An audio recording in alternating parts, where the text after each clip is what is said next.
Welcome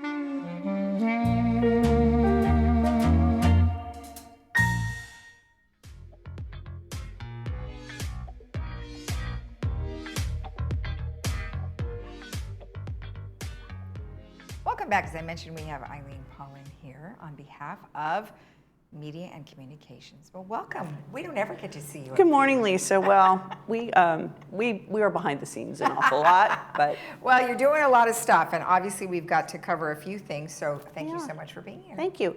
Well, I wanted to talk about a few long-term initiatives that we've been working on. In addition to getting out the weekly bulletin and the magazine and coordinating many things behind the scenes with communications, we've been working on a couple of long-term projects that most of our residents won't really know about until the next coming weeks as these become a little bit more visible. But one of them that's really important is the broadband infrastructure project that we're looking at. And what that means is most of our residents think they just turn on their television or they boot up and they get internet, and there's a lot that goes behind that. And so we are in our second phase of a study. We brought in an outside consulting group, coincidentally called the Broadband Group, so we never forget their name. And we found them through Rossmore up in Walnut Creek, which was a very good referral. And we've been working with them now for about 3 years. And they've come in and taken a look at what we have here. And we have a very unique situation here in the village in that we own our own infrastructure. All the conduit that is placed throughout the village we own, and that is not the case in most communities. Most communities, it belongs to an outside provider. So it's time now to really just take a look at where we are now and what the future holds. Because it's interesting, if everybody stops and thinks about it, there's one thing that's missing in this community, and that's telephone poles and antennas everywhere. That's right. And that's because back in 1964, Ross Cortese was a great visionary, and he knew he didn't want all of that cluttering the place. So he dropped the cable for all of those things into the ground. So, those things age. The technology, as we know, has shifted. The people that moved in here in 1964, if you'd said the word internet, they wouldn't have known what we're talking about. And today we really rely on that. Right. So staff has been very busy. Paul Ortiz has been really a key in this project after having taken over broadband services, working with the team there at the Head End building, which is located up behind the Equestrian Center.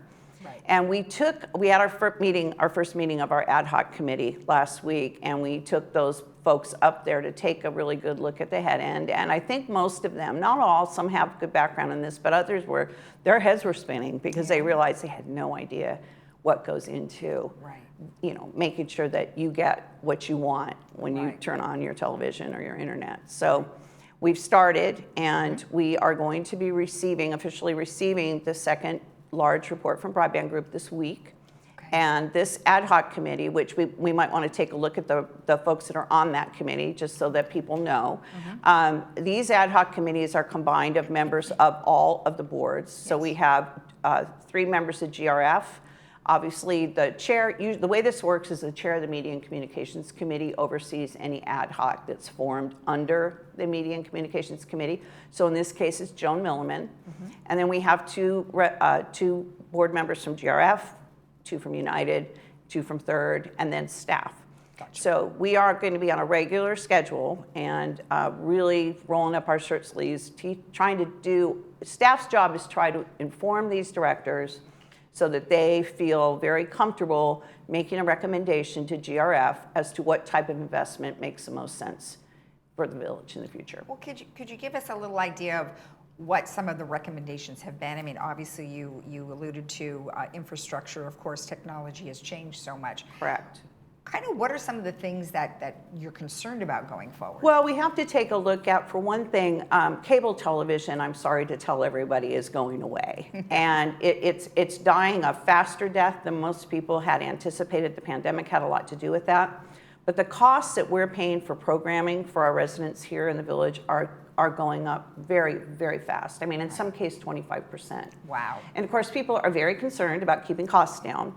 So as a result, we have to really take a good look at when are we going to get out of that programming business and push our residents over to streaming through the internet for getting their content. So initially, I mean, people will probably always have their television sets for some of the local networks, Right. but they're really going to be going to content on the internet. And the question here is also because we have a rather unique population. Some people, our newer residents are coming in here and demanding, not demanding by any means, they need high internet speeds. Yeah. We have to be able to provide that. That's going to require some system upgrades in order to face the future. Yes. But secondly, we've got to take a really good look at, do we keep renewing these contracts? Because we have to pass those costs through to the resident. So Right. it's a very complicated issue. And I'm very thankful that the residents that are serving on this ad hoc committee have stepped forward to do that. Well, that's great, because what you mentioned is that here cable is going away fast. Well, therefore, those stations and those programmers have to charge more money because they're losing so many people. That's exactly what's happening. It's one of those situations where they have fewer customers. I know it probably doesn't make great logical sense, but that's how it works. And it's creating this bell curve where the people that are hanging on are paying more. Well, exactly. And I think that at some point that's going to give, because that will trickle down saying, okay, now advertising is less and all those types of things. So yeah, it'll bite them at some point, I'm sure. I think one of the members said at the meeting the other day, it's a multifaceted problem with multifaceted solutions. It's true. So it's absolutely true. So good luck with that one. Thank you. That's a big one. And then I know you guys were revamping the website, which is good. What goes into that? Well, that's another huge project, and a lot of people may not know the history, and that's the situation with most of these. Even with the broadband situation, you have to look at the history. That website was done at the time that the management situation was changed here in the village. So now we're going on 7 years or plus with that. Yeah. And I think it was very much designed as a marketing tool, and I think it did its job for that. But we have thrown so much into that website that it just doesn't work for our residents anymore. Every piece of governance is posted there, all kinds of forms and documents.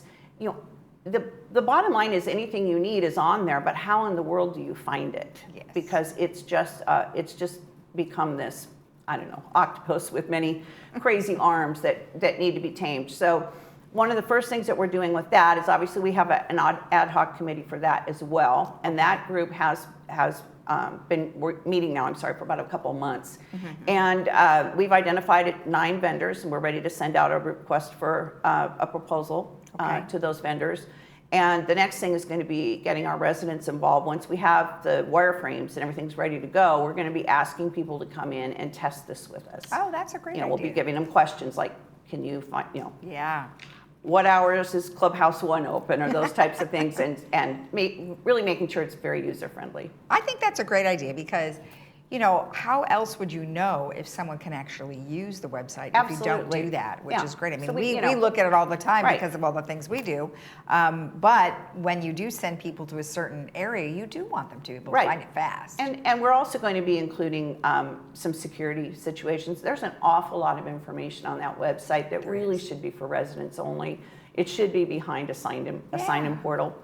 And so that would be a big part of what we're doing. Well, that's a lot like if you go to your health, your health provider, you can say a patient or a doctor, and you can choose, which then would require a login and that type of thing. So that's great. And then, of course, which brings me to the next thing. I spoke with you yesterday about focus groups, and I think that's a very interesting idea. And you have focus groups for certain types of things. Tell me about how you arrived at those groups. Well, the VMS board drove this initiative, and they brought it up about 8-9 weeks ago that they would like to have focus groups. And there were a lot of reasons, but they wanted to hear about what residents, how they get their information, what are the best sources for their information, and also just how they want to be communicated with. And not just in the things that we do in the Media and Communications Department, but if you have a work order, or you call in and you have a situation with a leak, how the follow-up communication is going. So we have already held 4 focus groups, and they've been very, very successful. I got the preliminary report the other day, and it's going to help us put together some different processes in how we do things. In our department, we feel like, wow, we tell you again. Like if we go back and talk about, say, the clippings pickup service, we've put out 12 big messages on that in the last 5 months. But still, you have people that say, I didn't know we had a clipping service. So that's a challenge that I have to work on with our team. But we also have to look at some of the processes throughout the organization and how we get back to people. So it's been very helpful. The feedback's been just really excellent. And I don't mean just like it's all good. I mean that we can get our hands around that and do something with it. Right. Well, that's good to know because it's coming straight from the people that are actually receiving this information. Correct. So that's excellent. All right, good. And then all board training, what does that involve? Well, that's a big project for us, and it probably, and you know, it's very important to every resident if they stop and think about it, because this is the season where we have new residents coming onto the boards. And I've been here now enough seasons of this happening to know that generally when somebody comes on the board, they don't really have the complete picture of how big of a job it is. It's a huge job. And in order to give them the right tools and help them understand, we conduct an all-board training, which is an all-day event that takes place in November. We have notebooks that we update every year, which we're in the process of doing right now, that go to those people. And it's just understanding the GRF trust is very complicated. There's very few people, I think, actually here in the village that really fully understand it. And I'm not saying you have to be able to pass a test in it, but you have to understand what the responsibilities to the residents are as a result of that trust. Right. You have to understand Davis-Sterling Act. There's a lot for them to learn. So that's something that we're getting all ready for right now. Yeah, we have a few that have come on board for. Yes, we just got some new United directors, and we did. Pretty soon we'll have some new ones on third. Exactly. So you'll have your hands full with that. Was there anything that I might have missed? No, I think that's it. You know, as always, people can reach out to us. You're always welcome to attend a MACC meeting. We've got one coming up in October, which I think you've got the information on that for everybody on a slide. And again, if you ever have any questions about any of this, you can always, the easiest way to reach us is info@lagunawoodsvillage.com. Okay. It'll make its way to me or somebody on our team that can help you and answer any questions you have. All right, perfect. Well, thank you so much for the information. Thank you. Great job. Thanks. And of course, if you want more information about what we've discussed, or of course, you can go to the meeting. It's October 17th at 1:30 in the boardroom, or you could always send an email to info@lagunawoodsvillage.com. We'll be right back.